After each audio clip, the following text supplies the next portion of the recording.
Subscribe and download over 1 million code snippet including this tutorial from codegive.com, link in the description below. Sure, I'd be happy to help you create a tutorial on how to create an Excel file in Python using the openpyxl library.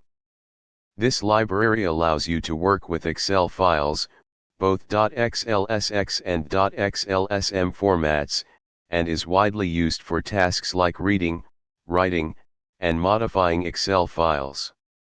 In this tutorial, we'll focus on creating a new Excel file and writing data to it. Before you begin, make sure you have the openpyxl library installed. You can install it using the following command in your terminal or command prompt. Now that you have openpyxl installed, you can start your Python script by importing the necessary module. In openpyxl, a workbook is the main container for your Excel file. You can create a new workbook using the following code. By default, a new workbook comes with one sheet named Sheet. You can select this sheet or create a new one. Now, you can write data to the selected sheet. Let's add some sample data. Finally, save the workbook to a file.